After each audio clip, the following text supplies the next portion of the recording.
کہ موسیٰ علیہ السلام اللہ کے پاس بڑے آبرودار تھے۔ اس طرح موسیٰ علیہ السلام کی سفارش سے اللہ تعالیٰ نے ہارون علیہ السلام کو نبوت عطا فرما دی۔ اس موقع پر موسیٰ علیہ السلام نے جو کہا سورۃ القصص آیت 33 تا 35 میں آتا ہے، موسیٰ نے کہا پروردگار، میں نے ان کے ایک آدمی کو قتل کیا تھا، اب مجھے اندیشہ ہے کہ وہ مجھے بھی قتل کر ڈالیں گے، اور میرا بھائی ہارون مجھ سے بہت صاف زبان والا ہے، تو اسے بھی میرا مددگار بنا کر میرے ساتھ بھیج دے کہ وہ مجھے سچا مانے، مجھے تو خوف ہے کہ وہ سب مجھے جھٹلائیں گے۔ اللہ تعالیٰ نے فرمایا، ہم تیرے بھائی کے ساتھ تیرا بازو مضبوط کر دیں گے اور تم دونوں کو غلبہ دیں گے، فرعون کے لوگ تم تک پہنچ ہی نہیں سکیں گے، ہماری نشانیوں کے سبب تم دونوں اور تمہاری فرمانبرداری کرنے والے ہی غالب رہیں گے۔ موسیٰ علیہ السلام نے سفر طے کیا اور فرعون کی طرف چلے آئے۔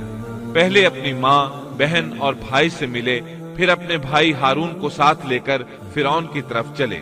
آپ نے دستک دی تو دربانوں نے آپ کو واپس لوٹا دیا۔ وہ صرف قوم کے سرداروں ہی کو اس کے پاس جانے دیتے تھے۔ انہوں نے موسیٰ علیہ السلام سے کہا، واپس چلے جاؤ۔ تب موسیٰ علیہ السلام نے فرمایا، انی رسول، میں تو قاصد ہوں، پیغام لے کر آیا ہوں۔ اب قاصد تو دوسرے بادشاہوں کے ہوتے تھے، انہیں تو اندر جانے دیا جاتا تھا، چنانچہ دربانوں نے آپ کو بھی اندر جانے دیا اور وہ آپ کو پہچان نہ سکے، لیکن فرعون نے انہیں پہچان لیا۔ یہ منظر قرآن کی بہت سی آیات میں بیان ہوا ہے۔ سورۃ الشعراء آیت 15 میں ہے، اللہ نے فرمایا، ہرگز ایسا نہ ہوگا، تم دونوں ہماری نشانیاں لے کر جاؤ، ہم خود سننے والے تمہارے ساتھ ہیں۔ فرعون نے موسیٰ علیہ السلام کو پہچان لیا، کہنے لگا، تو موسیٰ ہے؟ جواب ملا، ہاں۔ فرعون نے جو کچھ کہا سورۃ الشعراء آیت 18 تا 22 میں ہے۔ فرعون نے کہا، کیا ہم نے تجھے تیرے بچپن کے زمانے میں اپنے ہاں نہیں پالا تھا، اور تو نے اپنی عمر کے بہت سے سال ہم میں نہیں گزارے؟ پھر تو اپنا وہ کام کر گیا جو کر گیا، اور تو ناشکروں میں سے ہے۔ موسیٰ نے جواب دیا، میں نے یہ کام اس وقت کیا تھا جب میں راستہ بھولے ہوئے لوگوں میں سے تھا، پھر تم سے خوف کھا کر میں بھاگ گیا، پھر مجھے میرے رب نے حکم اور علم دیا اور مجھے اپنے پیغمبروں میں سے کر دیا۔ مجھ پر کیا تیرا یہی احسان ہے جسے تو جتا رہا ہے کہ تو نے بنی اسرائیل کو غلام بنا رکھا ہے؟ موسیٰ علیہ السلام نے یہ باتیں فرعون سے پورے روب اور دبدبے سے کہیں۔ تب فرعون بولا، وما رب العالمین، وہ رب کون ہے جس کی طرف تو ہمیں بلانا چاہتا ہے؟ موسیٰ علیہ السلام نے فرمایا، وہ آسمانوں اور زمین اور ان کے درمیان کی تمام چیزوں کا رب ہے، اگر تم یقین رکھنے والے ہو۔ یہ باتیں موسیٰ علیہ السلام نے فرعون کے دربار میں سر عام تمام لوگوں کو مخاطب کر کے کہی تھی۔ آپ کی بات کا فرعون نے جو جواب دیا وہ سورۃ الشعراء آیت 25 تا 28 میں ہے۔ فرعون نے اپنے ارد گرد والوں سے کہا، کیا تم سن نہیں رہے؟ موسیٰ نے فرمایا، وہ تمہارا اور تمہارے اگلے باپ دادوں کا پروردگار ہے۔ فرعون نے کہا، لوگو، تمہارا یہ رسول جو تمہاری طرف بھیجا گیا ہے یہ تو یقیناً دیوانہ ہے۔ موسیٰ نے فرمایا، وہی مشرق اور مغرب کا اور ان کے درمیان کی تمام چیزوں کا رب ہے، اگر تم عقل رکھتے ہو۔ موسیٰ علیہ السلام نے اب ایسی چیزوں کا ذکر شروع کیا جو فرعون کے بس میں نہیں تھی، اس لیے کہ فرعون کہتا تھا میں رب ہوں، جبکہ موسیٰ علیہ السلام فرما رہے تھے آسمانوں کا، زمینوں کا، مشرق اور مغرب کا رب اللہ ہے۔ اور یہ وہ چیزیں تھیں جن کو سب جانتے تھے کہ یہ فرعون کی دسترس میں نہیں ہے۔ جب معاملہ یہاں تک پہنچ گیا، یعنی خطرناک حد تک پہنچ گیا، تو فرعون نے ان الفاظ میں دھمکی دی۔ فرعون کہنے لگا، سن لے، اگر تو نے میرے سوا کسی اور کو معبود بنایا تو میں تجھے قیدیوں میں ڈال دوں گا۔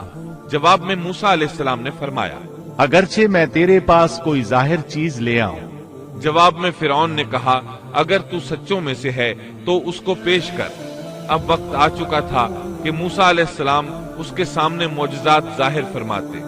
سورہ طٰہٰ آیات 47 تا 51 میں یہ ذکر اس طرح ملتا ہے، ہم تیرے پروردگار کے بھیجے ہوئے ہیں، تو ہمارے ساتھ بنی اسرائیل کو بھیج دے، ان کی سزائیں ختم کر دے، ہم تو تیری طرف تیرے رب کی طرف سے نشان لے کر آئے ہیں اور سلامتی اسی کے لیے ہے جو ہدایت کا پابند ہو جائے۔ ہماری طرف وحی کی گئی ہے کہ جو جھٹلائے اور روگردانی کرے اس کے لیے عذاب ہیں۔ فرعون نے پوچھا، اے موسیٰ، تم دونوں کا رب کون ہے؟ انہوں نے جواب دیا، ہمارا رب وہ ہے جس نے ہر ایک کو اس کی خاص شکل و صورت عنایت فرمائی، پھر راہ سمجھا دی۔ اس نے کہا، اچھا یہ تو بتاؤ اگلے زمانے والوں کا حال کیا ہونا ہے؟ فرعون کا مطلب یہ تھا کہ جنہوں نے اس رب کی عبادت نہیں کی جس کے بارے میں تو ہم سے گفتگو کر رہا ہے، ان کا حال کیا ہوگا؟ موسیٰ علیہ السلام نے جو جواب دیا اس کا ذکر سورہ طٰہٰ آیت 52 میں آیا ہے۔ انہوں نے جواب دیا، ان کا علم میرے رب کے ہاں کتاب میں موجود ہے، نہ تو میرا رب غلطی کرتا ہے نہ بھولتا ہے۔ سورہ طٰہٰ آیت 53 اور 54 میں اللہ تعالیٰ اپنا تعارف یوں بیان فرماتے ہیں، اسی نے تمہارے لیے زمین کو فرش بنایا ہے اور اس میں تمہارے چلنے کے لیے راستے بنائے ہیں، اور آسمان سے پانی بھی وہی برساتا ہے، پھر اس برسات کی وجہ سے مختلف قسم کی پیداوار بھی ہم ہی پیدا کرتے ہیں، اور تمہیں اجازت دی کہ خود بھی کھاؤ اور اپنے مویشی بھی چراؤ۔ ان سب چیزوں میں عقل والوں کے لیے اللہ کی قدرت کی نشانیاں ہیں۔ اب وہ موقع آ پہنچا تھا کہ ان کے سامنے نشانیاں اور معجزات ظاہر کیے جائیں۔ فرعون بولا، اچھا اگر تو اپنے دعوے میں سچا ہے تو نشانیاں پیش کر۔ سورۃ الشعراء آیت 32 اور 33 میں ہے۔ موسیٰ نے اسی وقت اپنی لاٹھی ڈال دی جو اچانک کھلم کھلا اژدہا بن گئی، اور اپنا ہاتھ بغل میں دے کر نکالا تو وہ اچانک دیکھنے والوں کے لیے چمکنے لگا۔ مطلب یہ کہ موسیٰ علیہ السلام نے 2 عظیم معجزات ظاہر کیے۔ ان کو دیکھتے ہی فرعون اور اس کے درباری سب حیرت زدہ رہ گئے۔ انہوں نے دانتوں تلے انگلیاں دبا لی، لیکن فرعون نے فوراً پیترا بدلا۔ وہ ڈر گیا تھا کہ کہیں اس کا کوئی درباری اسلام نہ قبول کر لے، چنانچہ فوراً بول اٹھا، کہنے لگا، اے موسیٰ، تم ہمارے پاس اس لیے آئے ہو کہ ہمیں ہمارے ملک سے اپنے جادو کے زور سے نکال دو۔ یعنی تو نے جادوگروں والا کرتب دکھایا ہے۔ ہم اچھی طرح جانتے ہیں کہ یہ جادو کی سرزمین ہے، یہاں بڑے بڑے جادوگر رہتے ہیں، لیکن یہ جادو عجیب سا ہے۔ کیا تیرا ارادہ یہ ہے کہ تو اپنے جادو کے زور سے ہمیں مرعوب کر کے بنی اسرائیل کو لے جائے؟ لیکن ہم مرعوب ہونے کی بجائے تیرا مقابلہ کریں گے۔ سو ہم بھی تمہارے مقابلے میں ایسا ہی جادو لائیں گے۔ تو ہمارے اور اپنے درمیان ایک وعدے کا وقت مقرر کر لے، نہ ہم اس کی خلاف ورزی کریں اور نہ تم کرو، کسی ہموار میدان میں مقابلہ ہو۔ موسیٰ علیہ السلام تو اسی موقع کی تلاش میں تھے تاکہ سب لوگوں کو دعوت دے سکیں۔ موسیٰ علیہ السلام نے اسی وقت کہا۔ موسیٰ نے جواب دیا کہ زینت اور جشن کے دن کا وعدہ ہے، اور یہ کہ لوگ دن چڑھے ہی جمع ہو جائیں۔ مطلب یہ تھا کہ چاشت کے وقت لوگوں کو جمع ہونے کے لیے کہا جائے۔ فرعون نے 40 جادوگر بلائے، اپنی مرضی سے ان کا انتخاب کیا۔ وہ سب کے سب نوجوان تھے۔ انہوں نے بڑے بڑے جادوگروں سے بچپن ہی سے جادو کا فن سیکھنا شروع کر دیا تھا۔ اپنے بچپن سے لے کر جوانی تک وہ جادو ہی سیکھتے رہے تھے۔ غرض سب کے سب یعنی 40 جادوگر جمع ہو گئے، پھر میدان میں آئے۔ موسیٰ علیہ السلام نے انہیں جن الفاظ میں ڈرایا وہ سورہ طٰہٰ آیت 61 میں آئے ہیں۔ موسیٰ نے ان سے کہا، تمہاری شامت آ چکی ہے، اللہ تعالیٰ پر جھوٹ اور افتراء نہ باندھو، کہیں اللہ تمہیں کسی قسم کی سزا سے نیست و نابود نہ کر دے، اور جو جھوٹ باندھتا ہے وہ بالآخر ناکام ہی رہتا ہے۔ جادوگروں نے یہ سن کر چہمے گوئیاں شروع کر دی۔ ان کو لوگ تو سن رہے تھے لیکن فرعون نہیں سن رہا تھا۔ سورہ طٰہٰ آیت 62 میں ہے، بس یہ لوگ آپس کے مشوروں میں مختلف رائے ہو گئے اور چھپ کر چپکے مشورہ کرنے لگے۔ مطلب یہ کہ وہ آپس میں کہنے لگے، ممکن ہے یہ نبی ہی ہوں، انہوں نے ہمیں پہلے ہی خبردار کر دیا ہے۔ کچھ کی رائے اس کے خلاف تھی۔ پھر صلاح مشورے کے بعد یہ سب فرعون کے پاس آئے اور کہنے لگے، اگر ہم غالب آ گئے تو کیا ہمیں کوئی بڑا صلہ اور انعام بھی ملے گا؟ جواب میں فرعون نے کہا، ہاں، بلکہ اس سے بڑھ کر یہ کہ تم اس صورت میں ہمارے مقرب لوگوں میں داخل ہو جاؤ گے۔ اب ان میں لالچ پیدا ہوا، لوگوں میں اعلان کرنے لگے، کہنے لگے، بے شک یہ دونوں محض جادوگر ہیں، ان کا پختہ ارادہ ہے کہ یہ اپنے جادو کے زور سے تمہیں تمہاری سرزمین سے نکال باہر کریں